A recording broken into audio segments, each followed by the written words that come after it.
Hello. Unfortunately, I've got a problem. Hope everybody is doing well. Still singing. I'm back. Did not have an episode last week. We had, 3 minutes of me rambling that I put out, but did not have an episode due to some unforeseen technical difficulties. I couldn't think of what I was trying to say.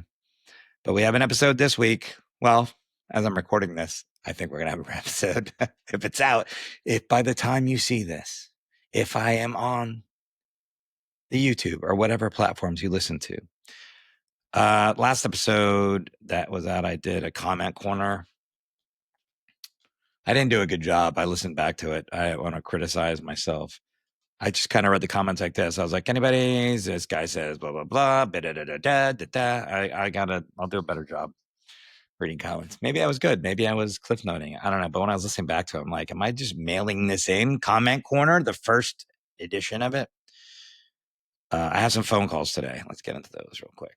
And these have been a long time coming. I'm going to say that one of them is from June 25th. And if you are a fan of the Merman podcast, you're going to know this guy.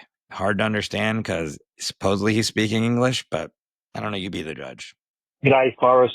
It's the phone call you've been waiting for, mate. It's Richard from Australia. Long-time listener, first-time caller. Well, at least this podcast. Mate, really enjoying your work.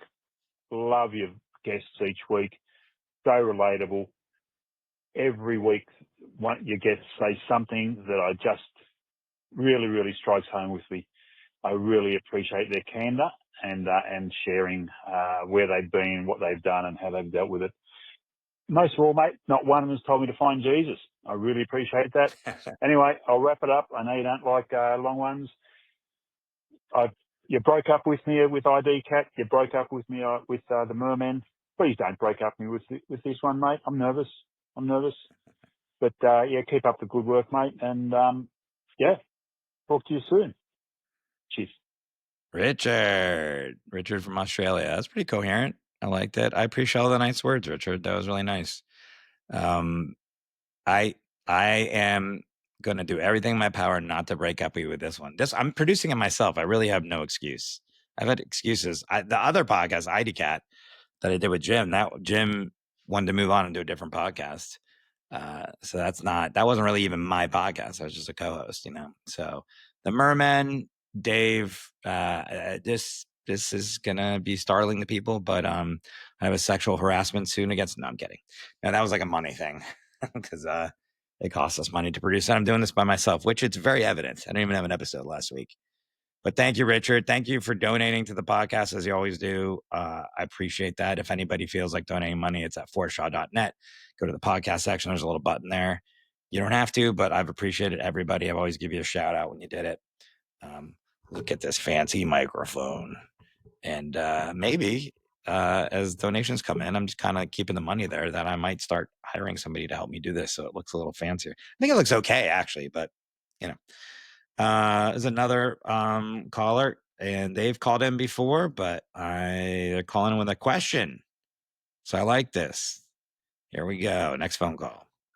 Hi, Forrest. It's Maggie. You are welcome to use this. I know you were hoping for questions. So I have a question for you, which is, how did you eventually make peace with your father? My brother and I went through some nasty stuff with my mom and grandmother growing up, and one day I decided I didn't want to walk around with that anymore and let it go. But my brother, who's, in his 40s and still struggling with it, and he's in therapy again, and I just was curious what for you brought that sense of calm, if you will, or the ability to go, the past is the past. Just curious, and thank you for the podcast. Thanks, Maggie. Thanks for being a frequent caller. I don't know if you said your brother's in therapy. I think that's the first step. I started going to some version of counseling or therapy when I was very little because my mom and dad were not together and I had a lot of anger about that situation, and it was always directed towards my mom because she was the only person that was in my life. So unfortunately, she got it, even though it should have been probably directed towards my dad. And then I did therapy again in high school, and then when I was on my own, I decided to go to therapy, and I moved to LA. I did therapy, and I'm not always in it. I should probably be in therapy now. I think I cannot recommend therapy enough. I think it's just like working out. It's like working out any other muscle, because you're working stuff through with your emotions, your brain, stuff like that. It's really hard to start, but once you start and you get going, then you'll see the results. And I think I don't think there's any one thing that I could give anybody as an advice for that, but I just know that moment when I saw him in New Orleans, and I've mentioned this podcast, and he got out of that Uber and walked towards me, that's where I decided to let it go, because it was this, he was in the physical flesh and he was there. And I just decided, hey, I think it was that day where he made this effort to come see me. I came in a day early, so let's try and make the best of this. Let me just let go of this. And I'm not saying that it's easy. I think the point I was making with the therapy is, I think that all kind of led up to that, where I had tools and things that were subconsciously working in my brain that I didn't even know were working, that allowed me to do that. In fact, the whole reason I reached out to him, I was in therapy, and the therapist was like, "What about your dad?" I was like, "Yeah, fuck him. I'm never going to call him." And then that conversation in the next 20 minutes went to like, you know what? I'm going to reach out to him. That was like in one session of therapy. Like, what's going on? Let's start talking. So I think your brother's on the right track. I think I would encourage him to keep going to therapy, and I would encourage him to bring up your mom in therapy. And there's different types of therapists, and what is it, cognitive behavioral and stuff like that, that gives you some sort of mechanisms and exercises or things that you can do. So maybe he could look into that too. But I hope he gets there, because it would be nice to have a relationship with them. It didn't even have to have a relationship, but at least let it go. But I was able to have a relationship with my dad before he passed away, and I'm very thankful of that. Very thankful of that. And when he passed away, it's funny because I did let a lot of stuff go, but there still was some lingering stuff there. I think when he died, that I was just like, oh, I hadn't dealt with that yet, but now I am. All right, thanks for the calls. That's how we do it, people. That's how we do it here. I was trying to sound like some sports DJ or whatever, but I do appreciate the calls, and I'm sorry it took me so long to get to those. Please call in 305 Joe Rang. 305-563-7264. Call in. And just like Maggie said, hey, you can use this on the air, because there's a couple calls on here and people said, hey, I don't want you to use this on the air. And actually somebody hit me up on Instagram, told me they had an issue that was going on, and I'm going to talk about that in another podcast. I'm not going to use their name. I'm not going to even mention what gender they are or anything, but I appreciate people sharing with me and trusting in me to call in and share. I think that's great. Anyways, as I was saying earlier, please subscribe, rate, comment to the podcast. YouTube. Oh, YouTube. This is important. I got a bunch of comments under YouTube, people that I appreciate, and they were saying, hey, they think my YouTube channel, because it was kind of laying dormant. I said this in Comment Corner, that it's harder to find. So I actually spent a whole day on my YouTube channel going through all the videos, and there's ways that if you're searching for certain things, you can put the keywords in there, like I've got a problem podcast, my name and stuff. I think it's easier to find now. Please let me know, because it's hard for me to determine that on my end, but I think it's easier to find. I also created a YouTube page just called I've Got a Problem Podcast. There's only 2 subscribers on it right now. Not a lot of people watch on YouTube. So what I'm asking anybody that does watch on YouTube is, please go to I've Got a Problem Podcast, the YouTube page, and subscribe there, because I'd like to, in the next couple months, migrate the entire podcast over to there. I'll lose the views I have, but like I said, most people listen to this on audio. But the people that do enjoy listening or watching it on YouTube, please go to I've Got a Problem Podcast on YouTube. It's its own YouTube channel. Subscribe to that. Right now, what I'm doing is I'm putting up simultaneously the episode on my own YouTube channel and I've Got a Problem Podcast YouTube channel. But eventually on my own YouTube channel, I'd like that just to be straight comedy, because I think people come there after I put a clip up and they're like, it's got all the podcast in it too, which I'm proud of and I want people to listen to. But I think I'm going to kind of differentiate that. And I appreciate the people that kind of put that idea in my head, because I think that's the right idea. Even though the I've Got a Problem podcast page right now is just clips. And I think the last episode is up there. I'm not sure, but I will be putting the current episode up on the I've Got a Problem podcast YouTube page. Please go there and subscribe to it. All right.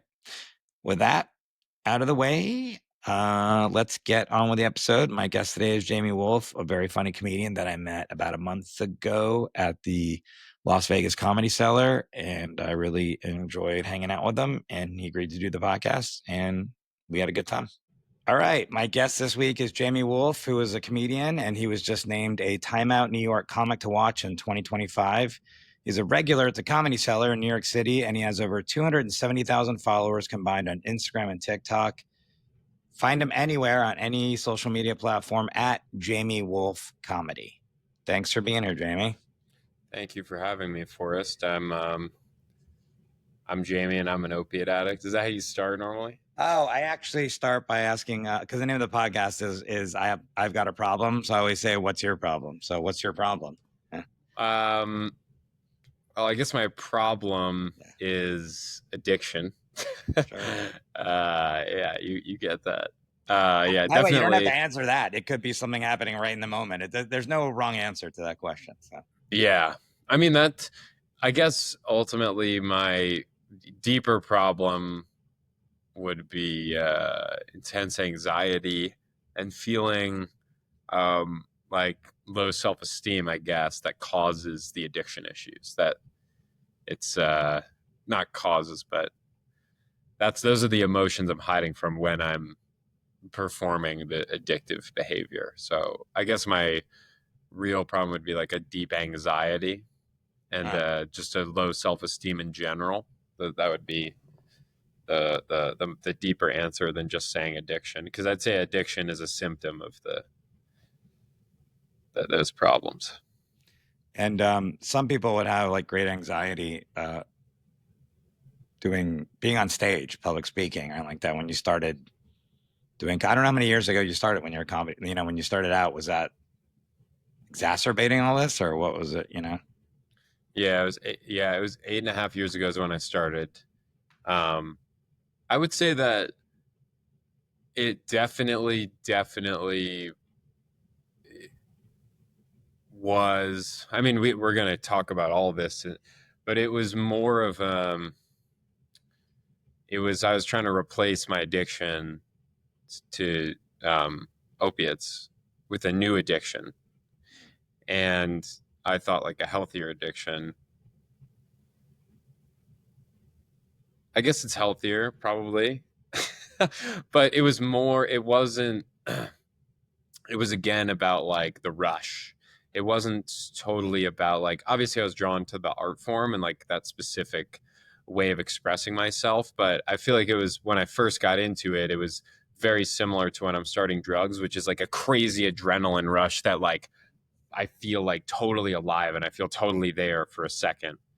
Whereas before, you know, when I'm not high or when I'm not performing, I kind of feel like never really present, never really where I am, and never really confident in myself. And I would say it definitely made all that when I was starting out. I don't know how you feel, but like it made my anxiety like a lot worse beforehand. But like when I was doing it and after, it was sort of like some kind of high, like some sort of addictive element to it that I was like, even though it wasn't even going well, I kept needing to do it.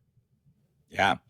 Yeah, I have a similar story because I think if you're going to be good at comedy, you have to become quote unquote addicted to it. You know, you have to, especially when you're first starting, because you're not good or you're not consistent. You know, you might have one set that's good and then you have 3 that's bad.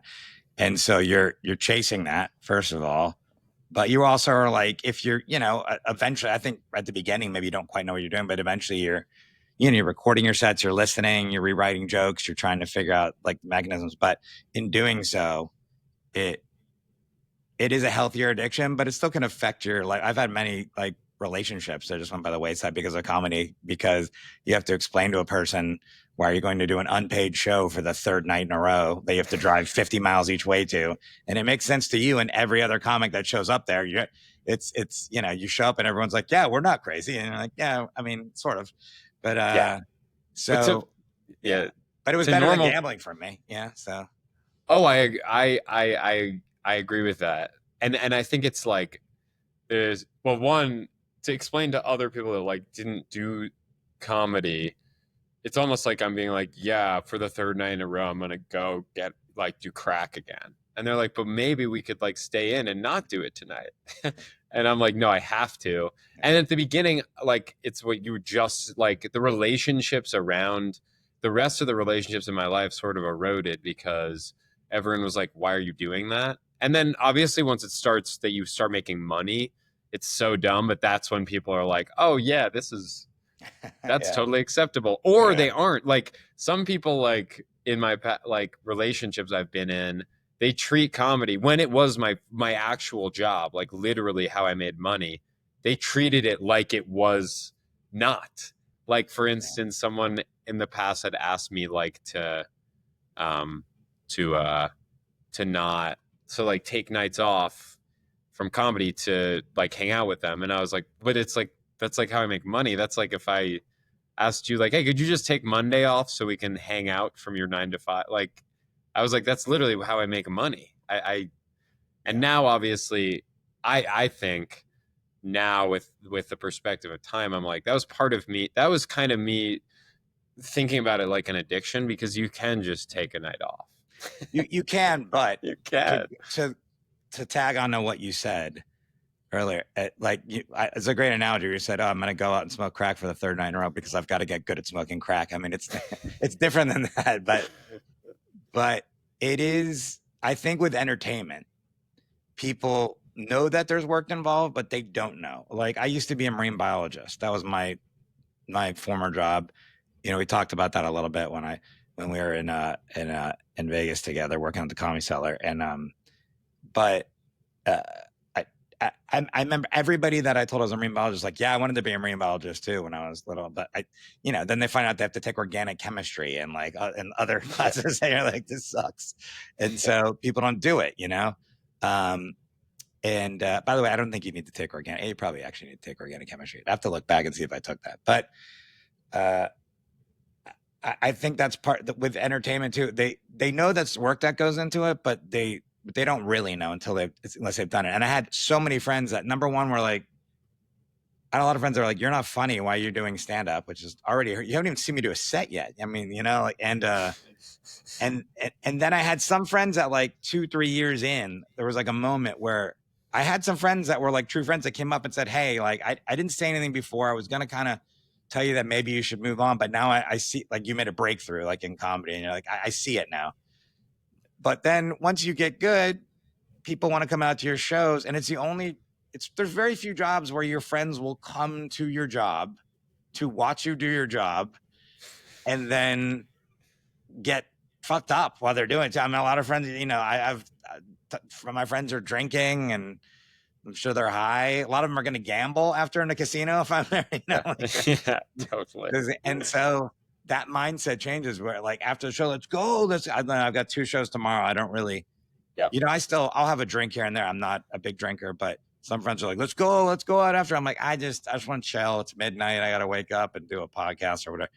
And I just think that there's a lot of that where no one's going to truly understand it, unless you've done it, which is the same case for a lot of things. But again, I don't come to my friend's job that's, a urologist. I don't know what he does, but Yeah, it's similar. Like I think it's an interesting like small example of a larger phenomenon, which is like I feel that a lot of times people, especially with mental illness, or I guess is addiction considered a mental illness? Like I don't even know how you'd categorize it because some of it's like a physical dependency, but then it also feels like a mental illness in the zeitgeist. Like that's sort of how people treat it. But my point is mainly that when you talk about like anxiety, like people that discourse, for example, like people are very like they they almost believe because they haven't experienced anxiety, like not anxiety, like crippling anxiety. They almost act as if that means it's not a real phenomenon.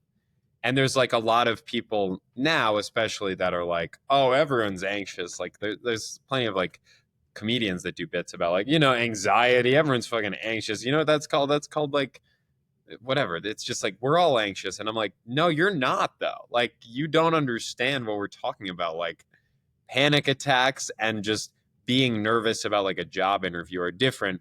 But I think like the thing you're talking about with stand up, which is like people just don't really understand it, and they don't really have it's the same with a mental illness where they just, I mean, stand up I think is kind of a mental illness, but I think when you're like in that world, it feels so normal to you. For instance, anxiety. And then when other people aren't, they have absolutely no idea what it's like. And a lot of the times, similar to like when you're starting in stand up, they like don't even believe it's true. They're like, what are you talking about? Like you do a set every night. Like that can't be right. And they've never experienced it. They literally have no basis upon which they're basing this. And they just go, oh, that can't be true. The same is true of like anxiety, which is like people are like, you can't be anxious. Like, what are you talking about? And I'm like, no, I'm having like panic attacks all the time, like where I can't breathe. And like it feels like I'm getting crushed. And they're like, I don't know, man. Like they can't really believe it because they've never experienced that. And it's a weird thing. Like there's like, I don't know. Like just empathy is really lacking when it comes to a lot of this stuff. I think addiction specifically, because a lot of the discourse is about like religion and the idea that like if you're an addict, it's basically like giving into a sin, some kind of sinful impulse, which basically gives it puts the fault on the addict because you're giving into the sin. It's basically like the whole 1980s just say no campaign. It's like, yeah, that's not how that works. You can't like if you give like crack to a crackhead and then you go just say no, he's not going to be like, okay, thanks, Nancy Ray. Like I won't then. Yeah. But people who haven't experienced it have this odd like idea that they understand it. It's kind of like stand up where people are like, you don't have to go up every night. And I'm like, no, everyone ever went up every night who's good. Like you need to. So a couple of things. Is addiction a mental illness? I know it's classified as a disease by all the respected, well, I mean, it's 2025, so respected medical institutions have changed, but I know it's classified as a disease, even as far back as I think like Sigmund Freud was one of the first people to kind of talk about it like in those terms. But mental illness, I would assume it's at least partly mental, because it's your brain and it's things physically happening in your brain. So, but I'm not sure if it's a mental illness, if it's classified as a mental illness, but definitely a disease. But stand up, I would say it's funny you say that. I think it's a mental illness because I never really thought about it before, but it probably is, because I think that if you're in a comedy, I mean, put it this way, you've done gigs before, you do them in a comedy club, you do them in a theater, you do them where people are expecting comedy, and it makes sense. I'm sure you've done gigs. I just did one in a yard here in LA, like in a backyard that ended up being okay, but we all walked in, all of us, all the comics, and we were like, what the fuck is this? And because we all knew in our head that there's so many instances where you've gone up when people weren't expecting comedy. I've done comedy in a strip club in Miami. Like they used to stop the dancers from stripping, and then they would bring up comedians in between. And why would they have strippers before? Yes. Yeah. Oh. Nobody wants that. Nobody. I don't want that. The customers don't want it. Why would the club want it? But when I was first starting out, I'm looking for sets anywhere. I'm like, yeah, I guess I'll do it. And that looks mentally ill. You're just up there like with a bunch of horny dudes drinking, and you're just like, anyways, I got a dog recently, and that's insane, So I think that a lot of comics, if they didn't have comedy, would have a lot of mental illness issues, and you see a lot of comics that do, whether it's depression or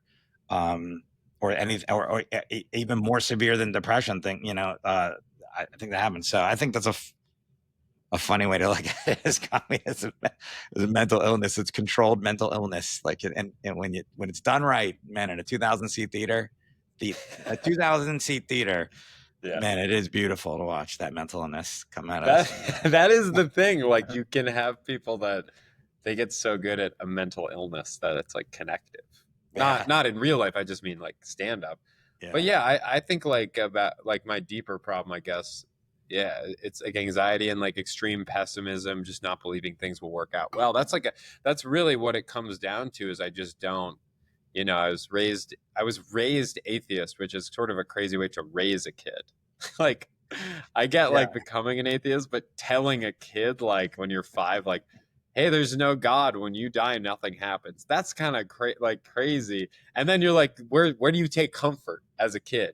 Yeah. Like, if your parents aren't like really around and really supportive. Mine were going through a divorce, like they had other stuff going on and they had 3 other kids, so like they weren't totally present all the time. And like in that environment, it's like you should give them God at least, like give them something to be like hold on to, I think. Because I'm like, you just say atheist, you like tell them there's no God, that's not real, that's everyone's delusional. And then you also like, couple that with a divorce and just like a lot of kids and not too much attention, and then you're like fending for yourself. And it was just clear that like it created this immense amount of like worry in my head from a very young age. And that manifested into like, I mean, how do you control that as a kid? You don't know. So like when I was like 13, we started doing drugs. I feel like the first time I must have been 13 the first time I like smoked weed, and the first time I drank. 13, which I think is young. I don't know. I think that's pretty young. Yeah. I don't know. I don't think it. Yeah.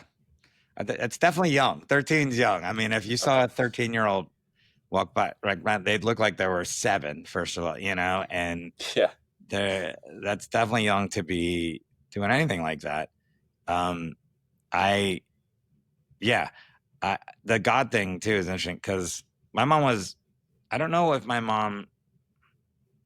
really know if my mom believed in God or not. Now I think about it, but she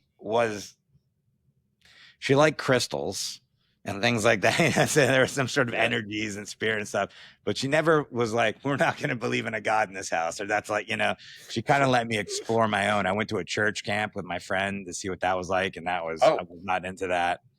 A lot of brainwashing going on there, but I experienced it. I went there. I was like, oh, this is what's going on. So I can at least talk about it, and I went to various different religious, like, I've been to a temple with some friends. I've been to, and I just never, none of that ever really caught me. And why should it if you're a kid? They shouldn't really be into that. I don't think a lot of kids are really into religion unless their parents make them.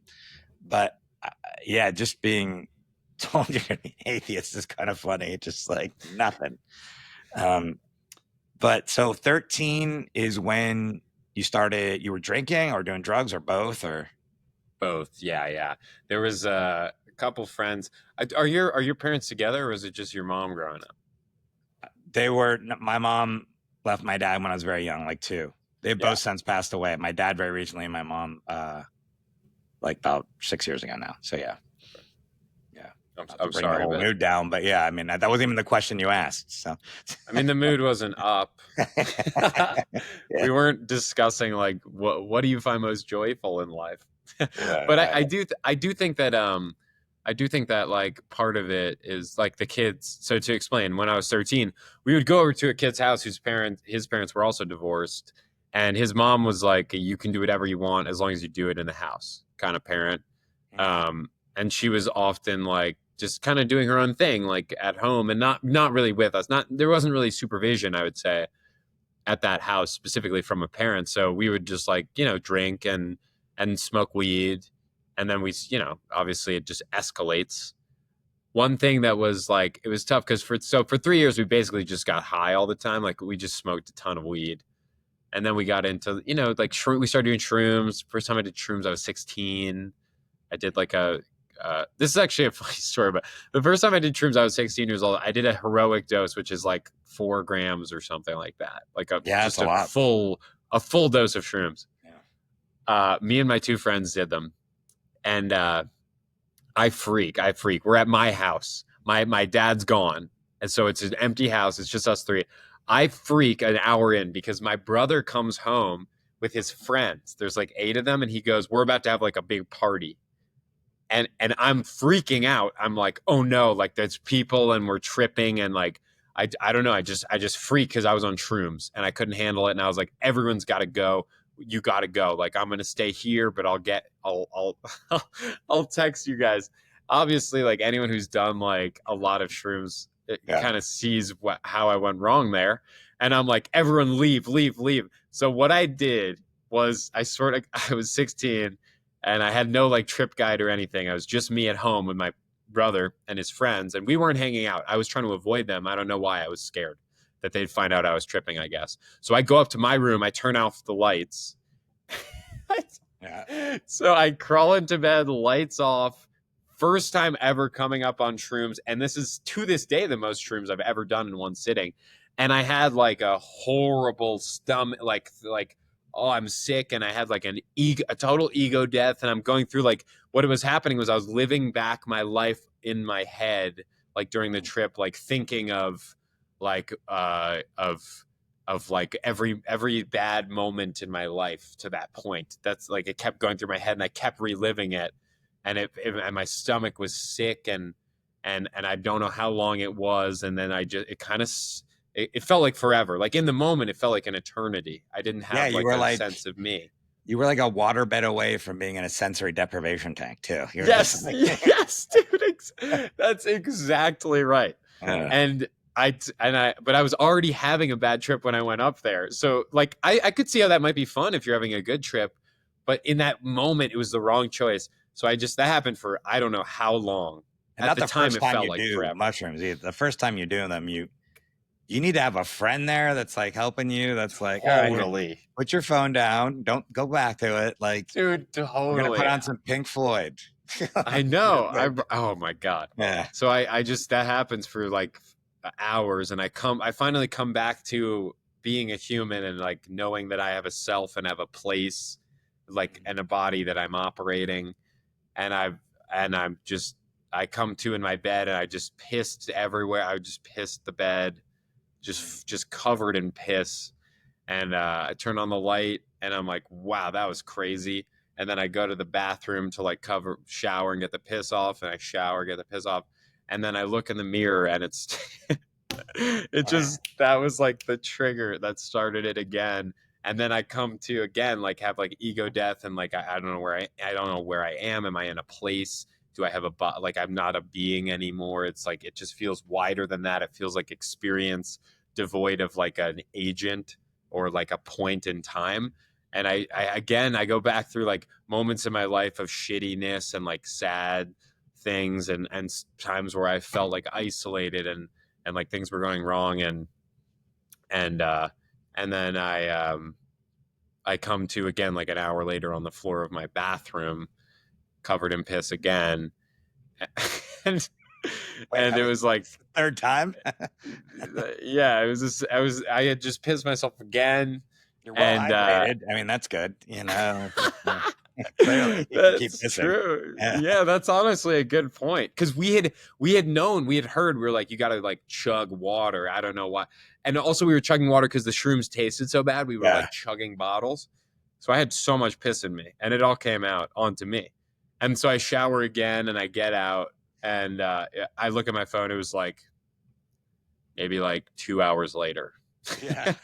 Yeah. And I was like, oh no, like this is bad. And I could hear the party going downstairs at that point. Like I was more of a human.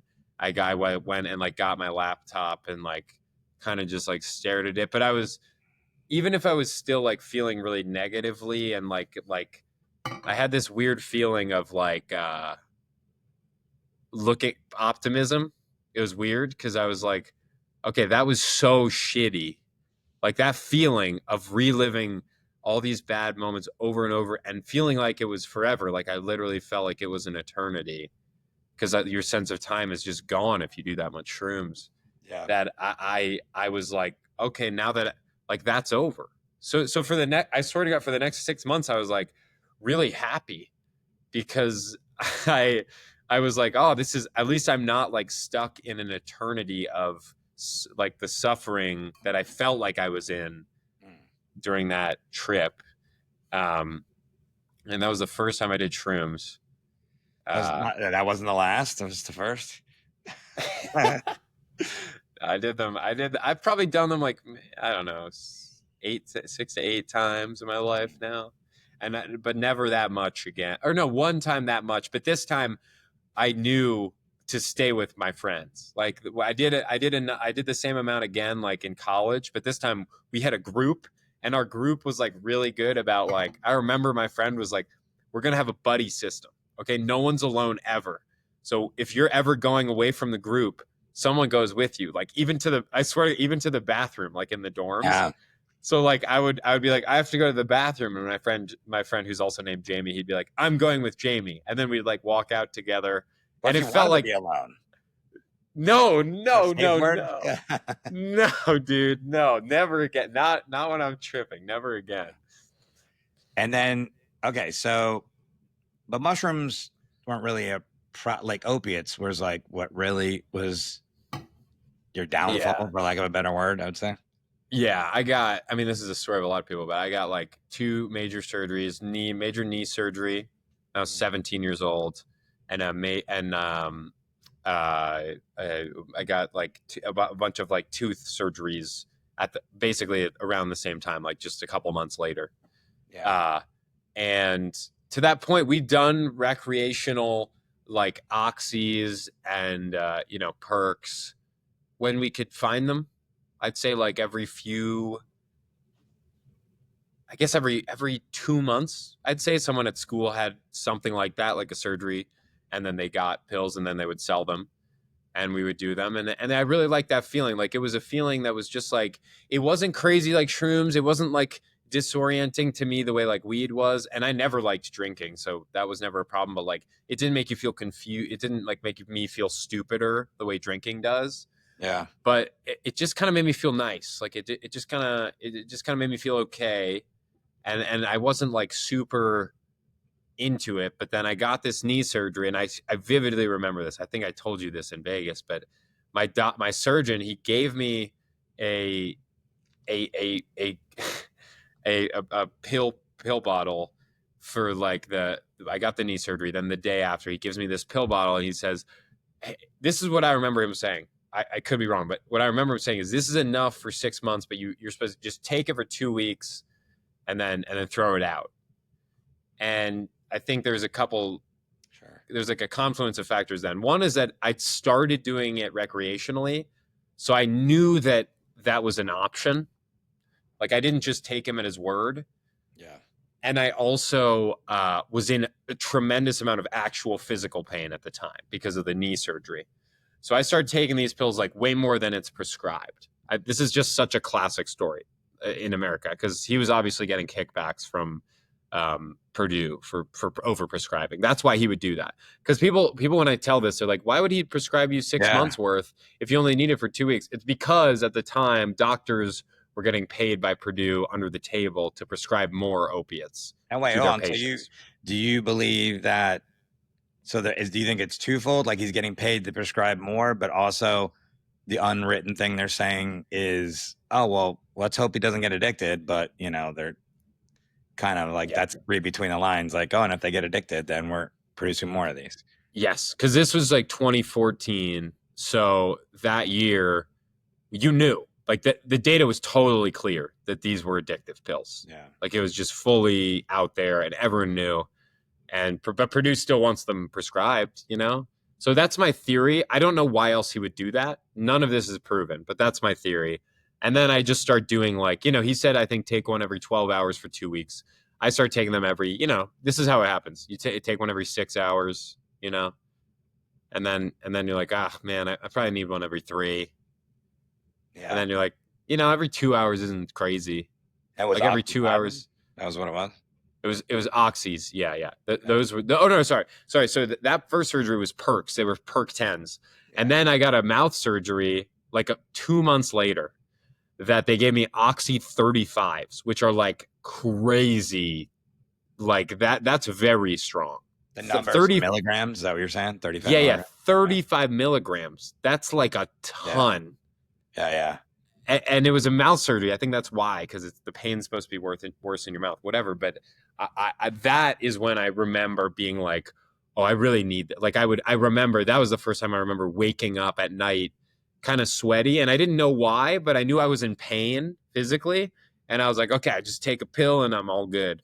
And that sort of became the thing in my head of like, okay, you just take this pill, you're all good. And around that time, I re-up both the prescriptions, and my friends start to figure this out too, because I was selling them to my friends. I have some for me. I'm selling them like, I think it was $1 a milligram back then. So like 135 is like $35. That's like what we were pricing them at. And so 2 pills, I'm making $70 at school. Like that was good money back then. So anyway, but I'm selling them and I'm doing them a lot. And then my friends start to also get prescriptions and also start to find out like, oh, we can steal from our parents. We started to find that out too. Like, oh, we can our parents have prescriptions for these things. I remember finding oxycodone in just like not a medicine cabinet, just a random like closet in my house. Cause I think they were trying to hide them. I don't know why, but what happened then? They had surgeries or something like that, and they just like held on to them. Yeah. When my mom passed away, she was a cancer patient, and so it's crazy because of it was just in Florida too, where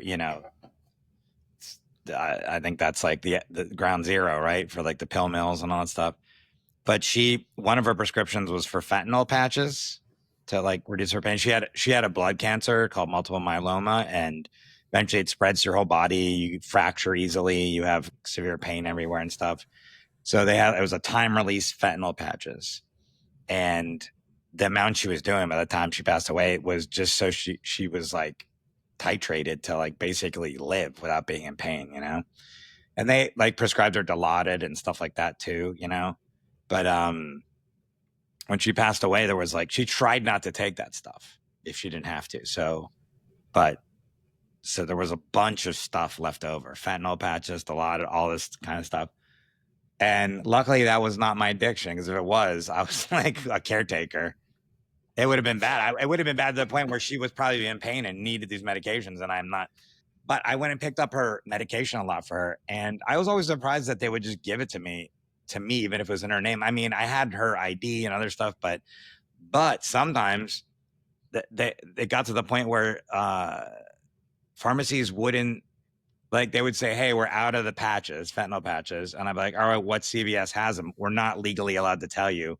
I think it's a safety issue because people will go there and stick them up, what am I, 1,000 years old, like, and rob them, stick them up, rob these pharmacies for the fentanyl. And that's why I didn't know fentanyl came like in pill or powder form ever. Like my only experience with fentanyl was patches.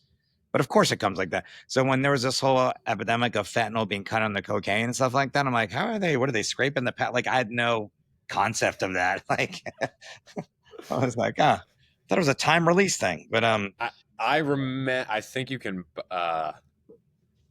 correct me if I'm wrong here, please, people that listen, but I'm pretty sure you can melt them. Milk them? Melt those patches. Oh, melt. I think you said milk, because I don't know how almond milk is made. I do know how it's made. I've seen videos and cashew milk and oat milk. I've seen videos. But I was like, I guess you could do the same thing with fentanyl patches. But it's with fentanyl. Yeah, that's what they do. No, I think you can melt them and smoke them. I think you're right, because she had to be careful not to sweat in them too. Like she put a patch on, and then there was this thing called Tagaderm, which is like this like medical grade plastic, so it's like sealed so it wouldn't get wet. So like that would go on there too, because the patches lasted for 4 days or something like that. And I remember I used gloves to take them on and off because I wouldn't get anything on me. But this Tagaderm stuff would go on there because if she showered or anything like that, it needed to be covered, because it would probably, I think you're right, like the hot water or something would I don't know. But there's some reason for that.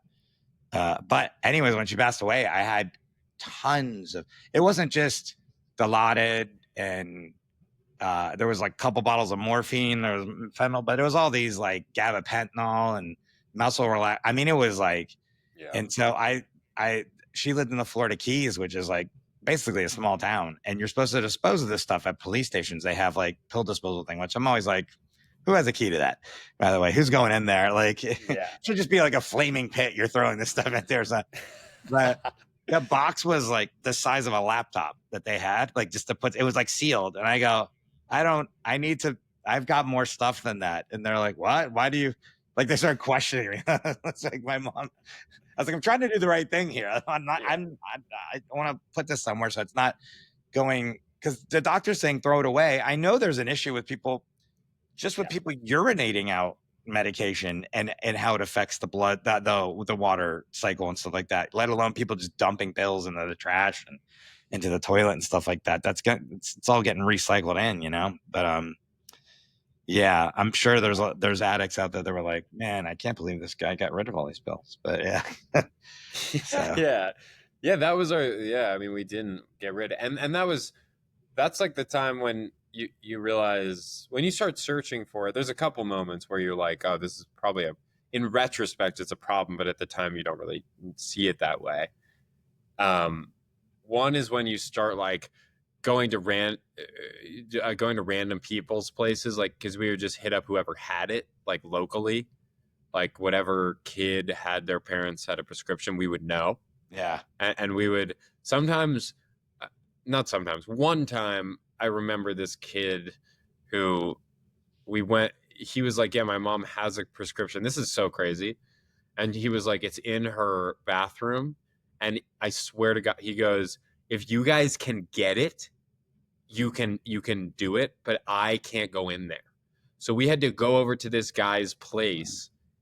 He didn't want to get caught by his own mom. Oh, I thought it was like an escape room he's running or something. Like, yeah, exactly. Dude, that's yes. It was like the most high stakes. You're like, you might want to check underneath the teapot. Yeah. Have you tried her phone number or her social security number for the lock? So we literally, we had a conversation. I remember because my friends had the conversation and I did not want to be this guy, but they had tasked me with going to the bathroom and trying to figure out where, because he was like, I'm pretty sure it's in her bathroom. It was like him and then my two friends talking to his mom in the kitchen. And this kid was like so rich. It had like a different wing that was his parents' wing, like a different like section of the house. Yeah. And so I went there and I had to like look through her medicine cabinet, like through like pills and medicine and like floss and shit. Yeah. To get our pills. And then also the funny thing is we weird, right? Everyone's totally. Whenever you go into a bathroom at someone else's house, like if you happen to go into like somebody's parents' bathroom or something, there's always a weird smell that I'm assuming I'm nearing as I get older. My bathroom will start smelling in a weird way. But yeah, be like this weird, like, what the fuck is that? And what is that? It's not like shit or body odor, but it's like their own scent or something. It's weird. Yes, yeah, totally. And the funniest part about this is I found the pills and it was like half full. But the funniest part to me is that we had to pay him for the pills, even though we were the ones that had to procure them and find them. At the end of it, we like settled up with him. What a scam. This is like, that's the best drug dealer I've ever heard in my life. It's like, dude, totally. And then he got to do some of them. But as a kid, like you're 16 and you don't know, like, you're like, yeah, totally. I'll pay you because you knew where to score. So like I don't know why, but we were just like, yeah, of course we're going to pay you. Yeah. What led you to like, did you have a rock bottom, or what led you to decide like, hey, I got to like stop this kind of lifestyle? I mean, you still look really young. I don't even know how old you are. You don't have to say how old you are, but I'm sure to people most people listen to this, to be fair, so they're not going to see your face. Very few people watch this. Most people listen, but if you are listening, Jamie looks like he's still almost 13. So like, yeah, you know. I just turned 19 actually. Oh wow. Congratulations. Now I'm 28. This is like 12 years ago now. It's like, feels like a totally different lifetime. I was such a different person. Yeah, was there like a moment or something, or was it just kind of, yeah? I mean, there wasn't there wasn't like a moment that I knew I had a problem. I think um it was tough for me because like me and my friends were very normalizing of it. Like we didn't even at the time, you know, everyone who's an addict won't understand, but it's like you don't think of yourself that way. Like when we're stealing this woman's drugs, we just think of it as like oh shit, this is like a crazy like wow, it's just like it's crazy and we're about to get fucked up. Like this is crazy. Especially when you're 16, you're like, we're just doing crazy shit. And Yep. then in retrospect, you're like, oh, I was definitely at that point if I'm doing shit like that, for sure addicted already. But um I think that there wasn't like a rock bottom for me. It was just because I lied to everyone. I mean, I didn't tell anyone that I was doing Yeah. pills forever. The only people that knew were my friends who I did them with. And even they didn't know that I was like, this is also to go back to the second point. This is forever ago, but the other thing I was going to say is like when I started doing it alone and not for physical pain, that's when it got bad. I started I just would take them because I felt lonely, because it was like an emotional pain. And when I did Oxy, it leveled it out. Like it just, it totally took it away and it made me feel like I'm fine. Like I'd be doing the exact same thing. For instance, like say it's like a Saturday night, I'm 16 years old. I'm not like hanging out with people. I feel sad. I'm like, man, I'm kind of lonely right now. There's no one to do anything with or hang with. And I could hit up my drug friends, but like, I don't know, maybe I owe them money or something like that. Like, I'm like, I don't really want to talk to them right now. And then what I would do is that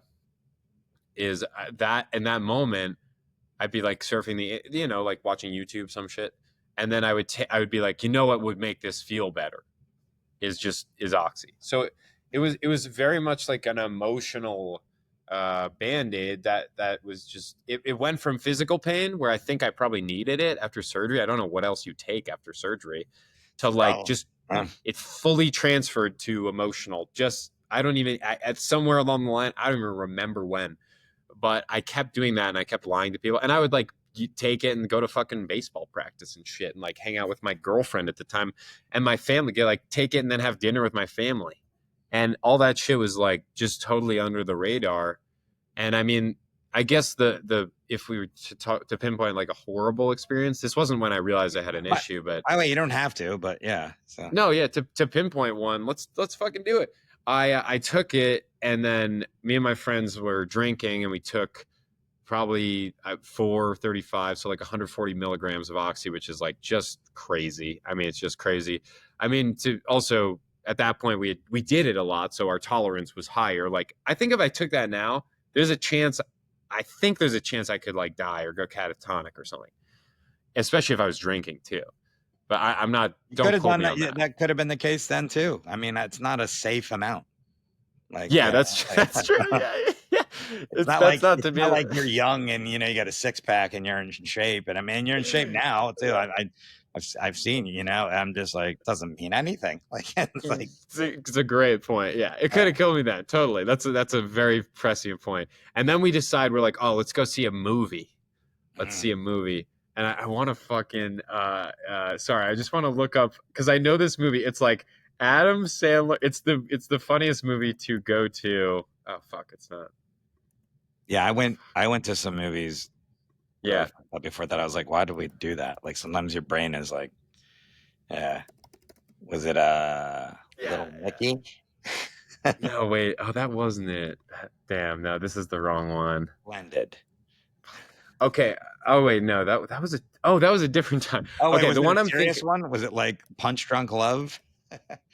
The one I'm thinking. No, I think I confused it with a different time when we just that was when I did acid and I watched a movie with my friend. Fuck, this is so annoying. I watched bedtime stories with my friends on acid. Okay. So what I saw was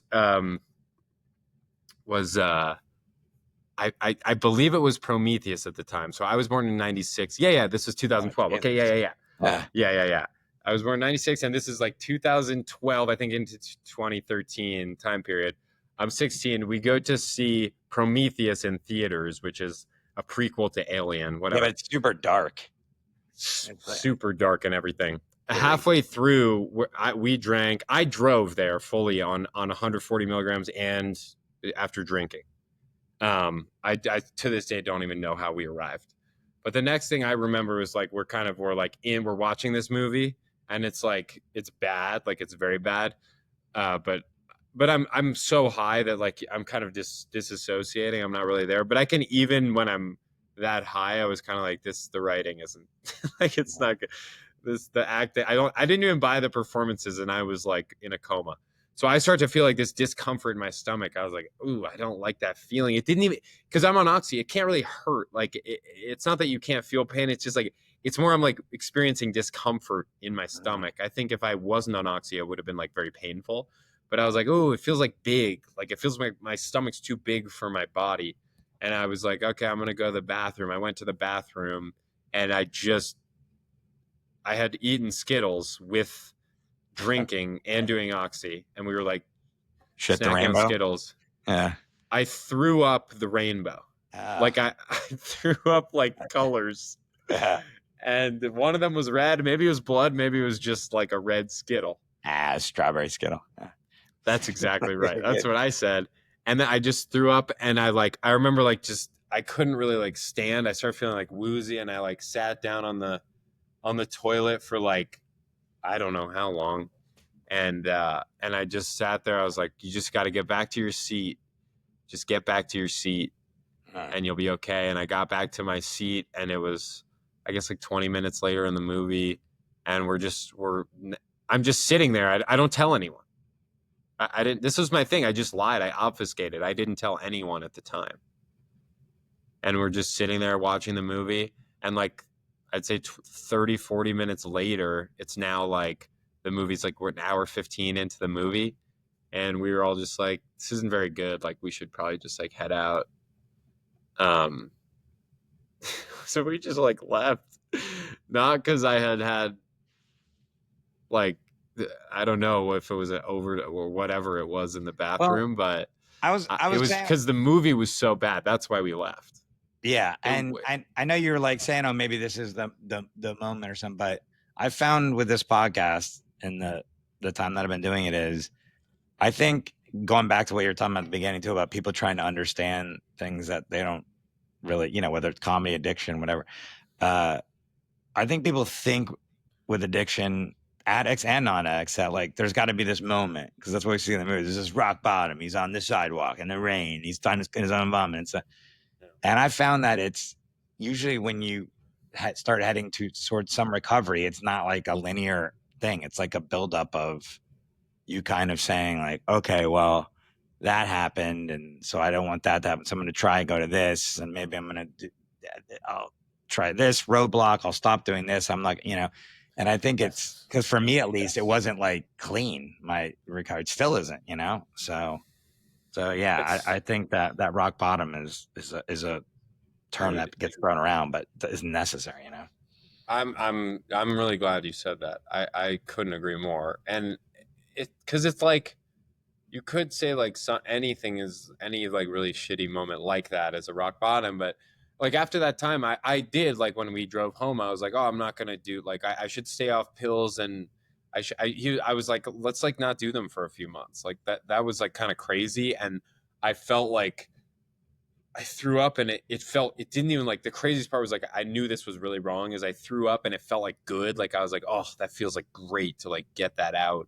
because I was on oxy and I like didn't feel like the physical pain. It was just like, oh, like it's getting out. Like that feels good. It kind of felt like coming out of my mouth, like a rainbow. Yeah. And like well, literally throwing up feels good sometimes, but I mean, I know what you're saying. Yeah. Dude, totally. And like getting it out. And then afterwards I felt like so woozy and like, I don't know, dehydrated, and like I had to sit down for 20, and I was scared. After that, I was scared. I was like, okay, let's chill for a couple months. Yeah. And then the next, like literally, like I think the next day on Sunday, my friend was like, dude, like I got some pills, like come over and like let's do them. And I was like, yeah, it's fine. I'm just not gonna drink this time. You make all these like Skittles. Tiny justifications. Yeah, no Skittles. Yeah, no more Skittles. That shit fucked me up. it's tiny By the way, justifications I mean that is a like lot that. of oxy. It's a lot of oxy, yeah. But Skittles, there's something to be said for not having Skittles too, because Skittles are. I've eaten them before too, but they're like Marshawn Lynch was a running back, in the NFL. I don't know if and he's like obsessed with them. Eat him on the sideline. That guy was like a peak physical form somehow, eating Skittles on the sideline. But Yeah. Yeah, I didn't mean to cut you off there. Sorry, but all right, I'm gonna do. I have 8 questions I ask everybody, and I forgot to send them to you. Did I send them to you? No, I think you sent it to me before. Oh, good. Yeah, because I didn't send them the first time. The first time I sent them, and then, but you don't have to have studied them at all. They're just whatever comes to your mind. Yeah. It's like 8 lucky questions. They're called. So it's a gambling thing. 8 the number 8 is very lucky in certain communities. So, all right. What's a small thing someone did that helped you? And by the way, these don't have to be very long. Some of them are just 1-word answers, but do whatever you want. What's a small thing that someone did that helped you more than they actually know? My stepmom would leave the allowances for her kids as envelopes of money, and so I would steal them, obviously. And just when I would just steal them whenever I saw them or found them. I kept like checking. I would like look for them, like I was trying to steal the money to get pills, and I would steal them, and then they they were like, "Jamie, are you stealing them?" And I was like, "What? No, like that. Why would I? That's like crazy." So she couldn't figure out who was doing it, so she started locking them in boxes, and she would give only her kids the combinations, and so it made it much more difficult because I would steal them and then she would like leave new allowances. So it was basically like an unlimited money hack that I had. So whenever I wanted drugs, I could just get that. And just that one roadblock helped me a lot. It just made it way more difficult because now to get drugs, I had to like work. I had to I had to earn money. My dad never gave me money, which is like just good. It was good in retrospect, and my mom didn't have money to give, so it was like I needed to. It was way harder. It was way harder. I had an author on a couple episodes. His name is Jonathan D. Cohen. He wrote a book about sports gambling, and he used a term that maybe you've heard before. I haven't heard it in my world of gambling addiction, but friction is what he called it. Yeah. And he talked about like the friction of having to like get in your car, drive to a casino, take money out of an ATM versus picking up your phone. And because we were talking about how sports gambling has come on phone. And so, that's like roadblocks, friction, all that stuff. It's interesting how those little things can sometimes trigger you into the correct, like you said, like we're just talking about like starting to lead you down that other way. So and what I feel like it is more than anything else, at least for me, is like, once you have the friction, it takes you so much longer to get the thing that you start to question a little. You're like, wait, why do I need this so bad? Like, why am I taking, instead of like, 1 hour, why am I taking all Saturday to figure out a way to get money to get drugs? Like that's it can once you start to get that. your life together, like, because things will start to come back, and then like you didn't have a job because you're drinking or doing drugs, gambling, whatever. Now you have a job. So now that job is also part of the friction. So the other thing that was the other friction that was in there, now it's like, I definitely don't have time there because I got to be at work. So your brain starts to think in these positive ways when it's interesting. Yeah, totally. Yeah. I literally got my first job was because I was like, well, I need to get money for pills. Like I can't just steal from my stepmom anymore. Yeah. If your addiction had a theme song, what would it be? I feel like maybe Boom Boom Pow, because it was you're constantly constipated when you're on Boom Boom Pow. Is that like the Black Eyed Peas? Is that the name of the song? Boom Boom Pow? I think so. I know the song. I think so. Boom Boom Pow. Yeah, I think so, because that was, oh man, like shitting. It was like you get better at it because you figure out you need laxatives, but that was, I mean, the first like month of First few months, I'd say even it was probably just until the first time I shit. I didn't shit for like a month. And the first time I shit after like getting on the pills, I was like, it was the worst to this day, top 3 worst pain I've ever experienced physically. Like trying to shit for just hours and it's not working. And oh God. Yeah. Again, this is from when my mom, she had to take all these painkillers and all this stuff. And so you have to take this whole she had to take this whole regimen of laxatives, this and that stuff. But I didn't know this till that happened. Is a lot of cancer patients die from that. A lot of cancer patients will die because they're not taking care of their bowels properly. And they will either there's like a sepsis thing that'll happen or just infection or something. Yeah. Like impacted stool. Exactly. Yeah. Holy shit. Yeah. So not good. I mean, honestly, it took me one time, like I didn't shit for a month and I was like, this is not good. Yeah. And then when I needed to shit, it was so painful that I started taking it. Like I would often wash it down, the pill, with laxatives. That's the chase I would use. Fun. Two things you didn't have to do and that weren't necessary in your life at that age, at least, Totally. Yeah, you could do that in your 20s, but it was a little young. What's the dumbest excuse you've ever told yourself to justify your addiction? The dumbest excuse to justify my addiction was like at a certain point is you're like, oh, at least the dumbest one I used was, I need to do this now because it'll help me quit. Like, because I was like, well, it's been really hard to stop. Like this is the thing with oxy. I got so irritable and like you feel sick. You literally feel like you have the flu, even worse than that. But like your cold sweats and like your temperature, the temperature of your body's not regulating it. You're so fucked that I literally would be like, well, I need to do it to quit because I can't just, if I don't do it, it'll make quitting like impossible.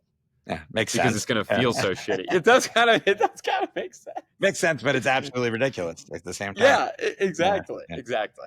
Yeah, because with gambling, I don't know how many times I've told myself, but I know gamblers, it's like the one addiction where you're like, yeah, but the answer to getting out of my debt, because you think of when you're in the throes of gambling addiction, you're not like, oh, this is fucking up my life. You're like, no, it's the debt that's the problem now, which was only there because you gambled. Right. And there's a chance you could win a jackpot, so you gotta get back in there because it's the only way out of this.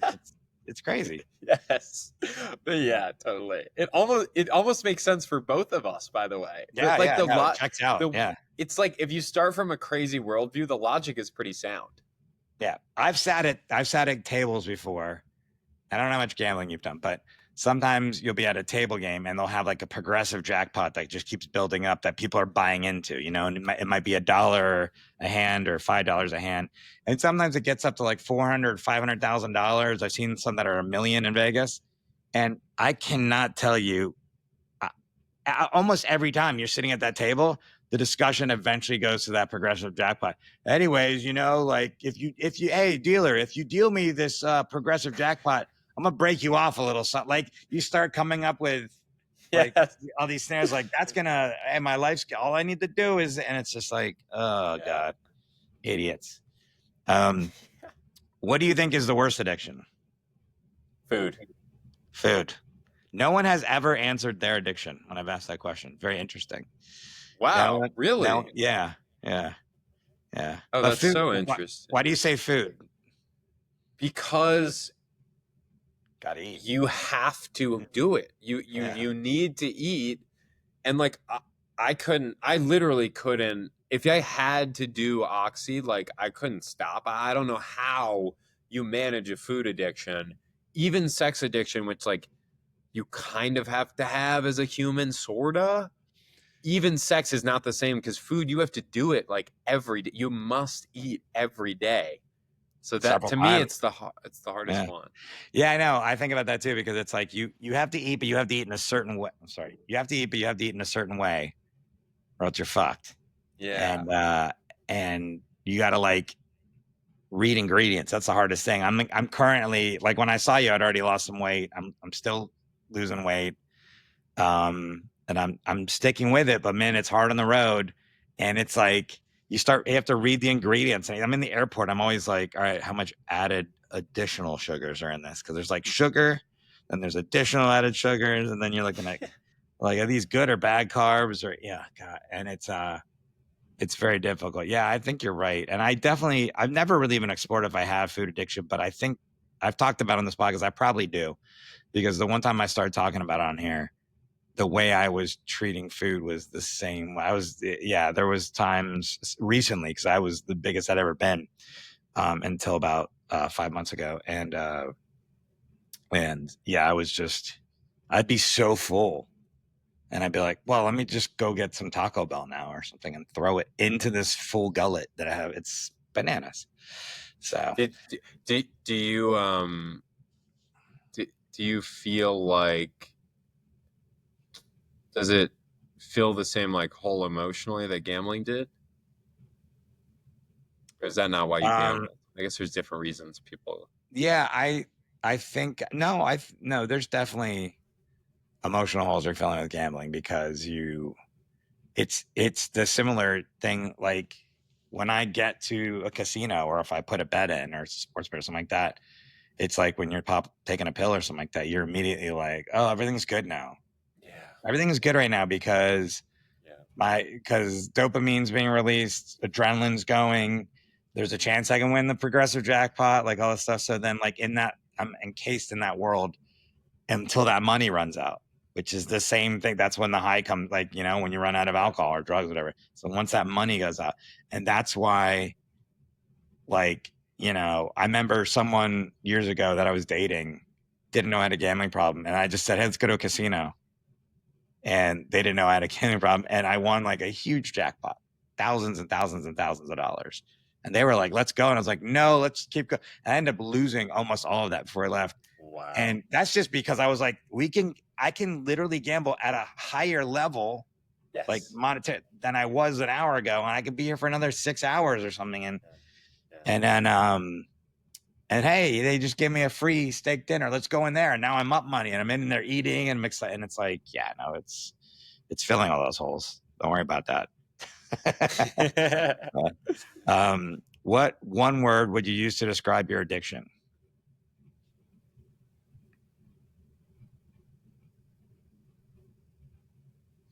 I would say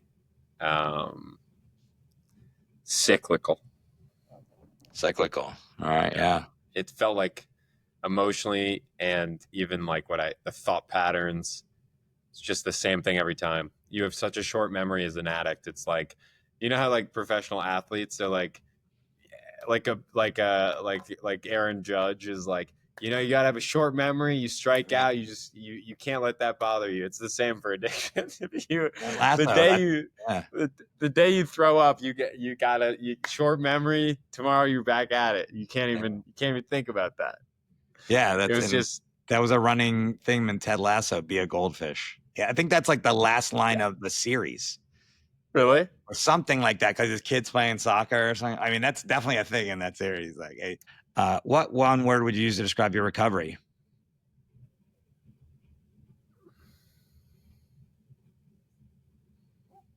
Boring. That's good. What's your proudest moment in recovery so far?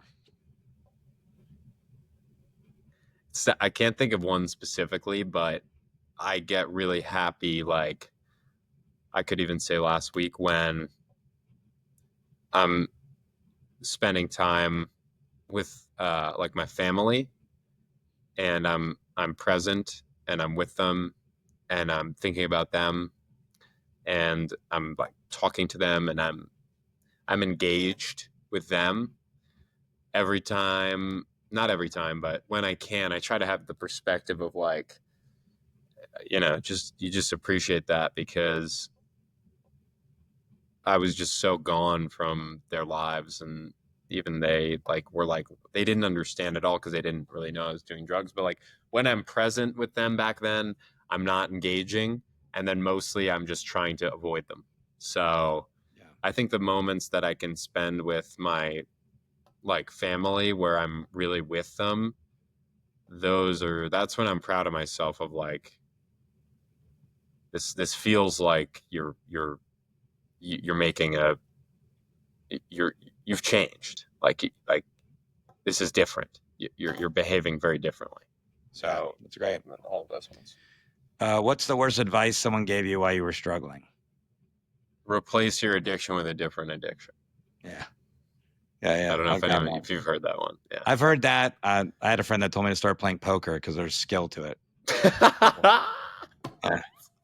That's good. That's Yeah. maybe my favorite I've heard. That's awesome. Yeah, that's really bad.